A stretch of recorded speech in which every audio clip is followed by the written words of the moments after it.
spring day in May of 2007, the Medicine Hat Tigers and the Vancouver Giants met for the Memorial Cup Hockey Championship in Vancouver, British Columbia.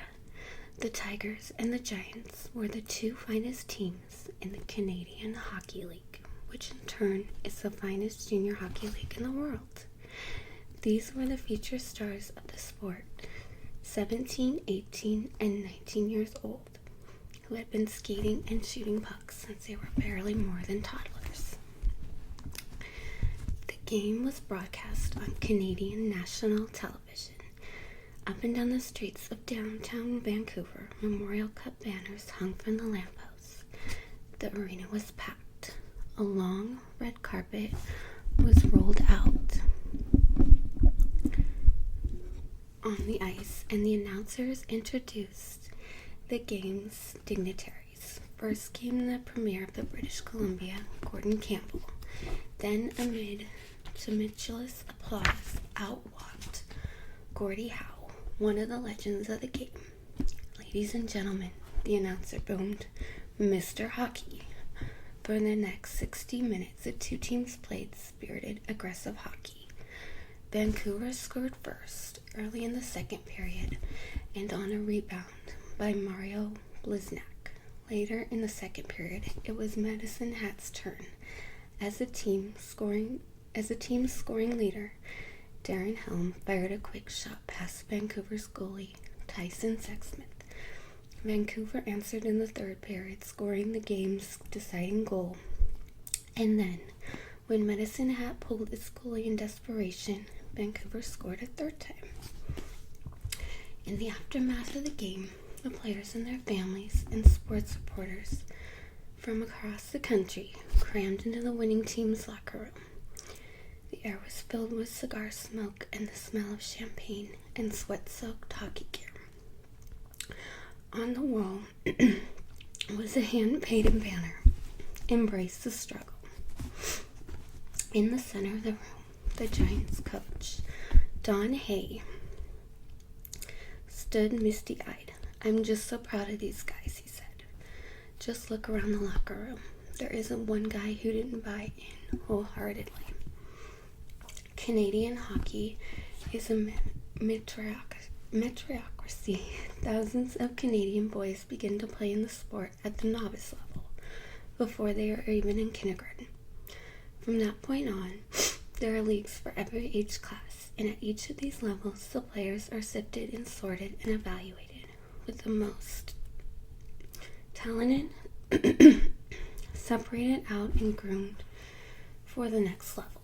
By the time players reach their mid-teens, the very best of the best have been channeled into an elite league known as the Major Junior A, which is the top of the pyramid. And if the Major Junior A team plays for the Memorial Cup, means you are at the very top of the pyramid. This is the way most sports pick their future stars. It's the way soccer is organized in Europe and South America, and it's the way Olympic athletes are chosen. For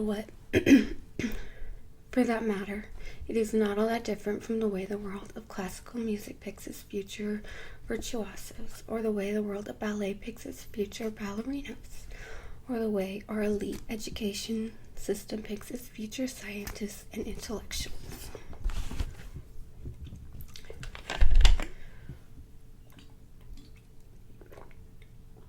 My throat's getting a little dry.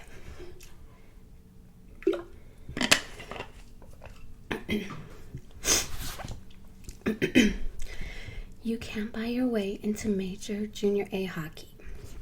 It doesn't matter who your father or mother is, or who your grandfather was, or what business your family is in. Nor does it matter if you live in the most remote corner of the most northerly province in Canada. If you have the ability, the vast network of hockey scouts and talent spotters will find you. And if you are willing to work to develop that ability, the system will reward you. Success in hockey is based on individual merit, and both of these words are important. Players are judged on their own performance, not on anyone else's, and on the basis of their ability, not on some other arbitrary fact. Or are they? This is a book about outliers, about men and women who do things that are out of the ordinary. Over the course of the chapters ahead, I'm going to introduce you to one kind of outlier after another, to geniuses, business tycoons, rock stars, and software programmers. We're going to uncover the secrets of a remarkable lawyer, look at what separates the very best pilots from pilots who have crashed planes, and try to figure out why Asians are so good at math, and examining the lives of the remarkable among us, the skilled, the talented, and the driven. It will argue that there is something profoundly wrong with the way we make sense of success. What is a question we always ask about the successful? We want to know what they're like, what kind of personalities they have, or how intelligent they are, or what kind of lifestyles they have, or what special talents they might have been born with. And we assume that it is these personal qualities that explain how that individual reached the top. In the autobiographies published every year by the billionaire, interpreter, rock star, celebrity, the storyline is always the same. Our hero is born in modest circumstances and by virtue of his own grit and talent fights his way to greatness. In the Bible, Joseph is cast out by his brothers and sold into slavery, and then rises to become the Pharaoh's right-hand man on the strength of his own brilliance and insight. In the famous 19th century novel of Horatio Alger, young boys born into poverty rise to riches through a combination of pluck and initiative. I think overall, it's a disadvantage. Jeb Bush once said of what it meant for his business career that he was the son of the American president and the brother of an American president and the grandson of a wealthy Wall Street banker and U.S. senator.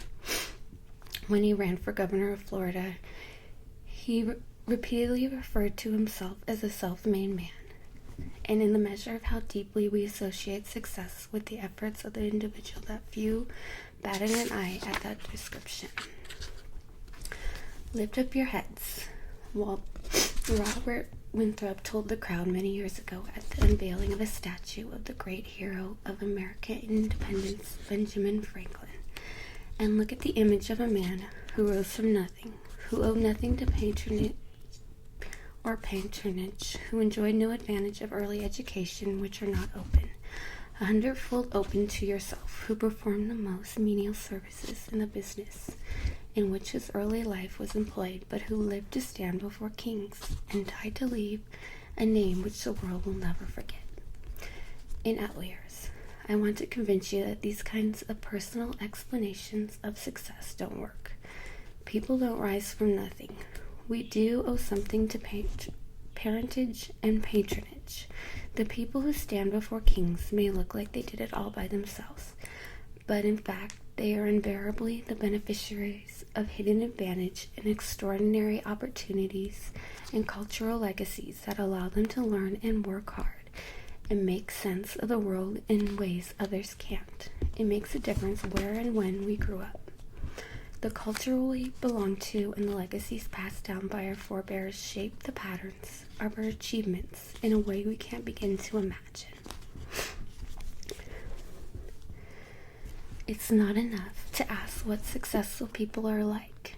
In other words, it is only by asking where they're from that we can unravel the logic behind who succeeds and who doesn't.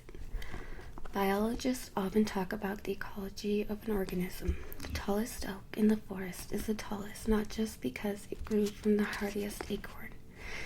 It is the tallest also because no other trees blocked its sunlight. The soil around it was kept deep and rich. No rabbit chewed through its bark as a sapling, and no lumberjack cut it down before it matured.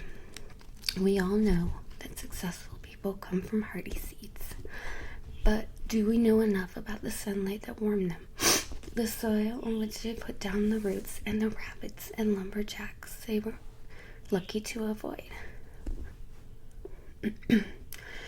This is not a book about tall trees. It's a book about forests.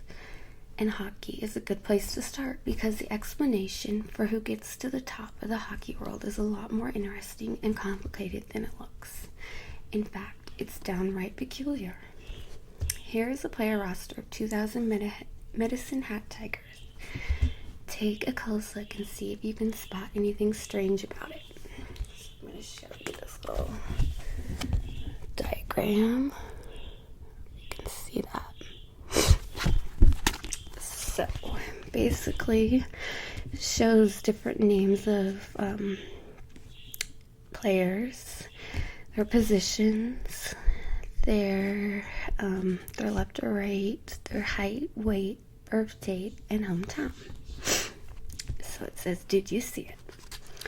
Don't feel bad if you don't, because for many years in the hockey world, no one did.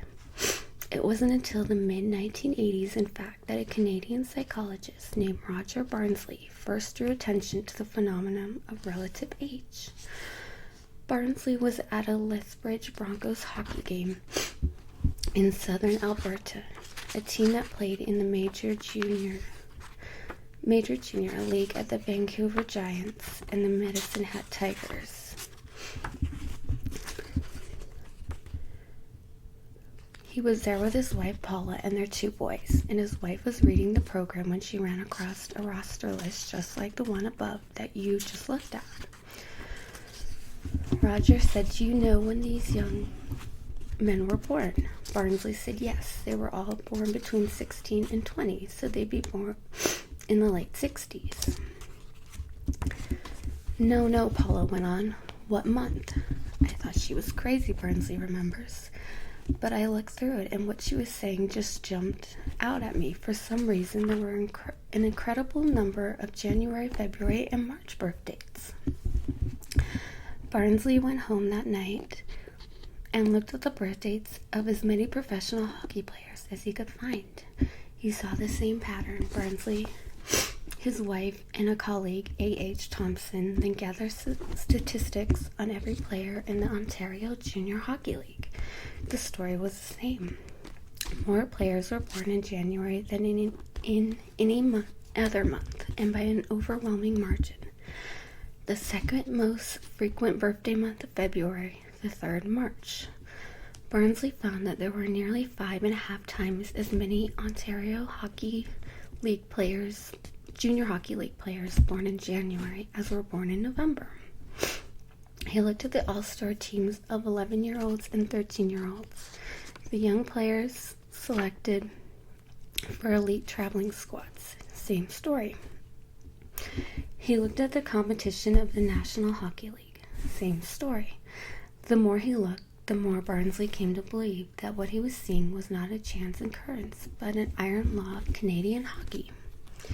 In any elite of group hockey players, the very best of the best, 40% of the players will have been born between January and March, 30% between April and June, 20% between July and September, and 10% between October and December.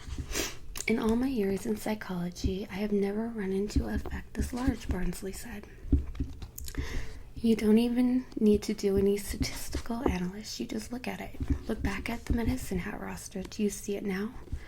17 out of the 25 players on the team were born in January, February, March, or April. Here is the play-by-play for the first 2 bowls in the Memorial Cup final. Only this time, I've substituted the players' birthdays for their names. It no longer sounds like the Championship of Canadian Junior Hockey. It now sounds like a strange sporting ritual for teenage boys born under the astrological signs Capricorn, Aquarius, and Pisces. March 11th starts around one side of the Tigers' net, leaving the puck for his teammate January 4th, who passes it to January 22nd, who flips it back to March 12th, who shoots point blank at the Tigers' goalie April 27th. April 27th blocks a shot, but is rebounded by Vancouver's March 6th. He shoots. Medicine Hat defenseman February 9th and February 14th dive to block the puck, while January 10th looks on helplessly. March 6th scores. Let's go to the second period now. Medicine Hat's turn. The Tigers' scoring leader, January 21st, charges down the right side of the ice. He stops and circles, eluding the Vancouver defenseman, February 15th. January 21st, then deftly passes the puck to his teammate, December 20th. Wow. What's he doing out there? Who shrugs off the onrushing defender? May 17th, and slides a crossover crease pass back to January 21st. He shoots. Vancouver defenseman March 12th dives, trying to block the shot. Vancouver's goalie March 19th lunges helplessly. January 21 scores. He raises his hand in triumph. His teammates May 2nd jumps on his back with joy. Alright guys, well, I have to go right now, but I'm gonna read some more of this later for you guys. I'm probably gonna upload this video later and do some more videos, and then I will read some more of this book. So I hope you enjoyed and you got lots of tingles, and I will see you all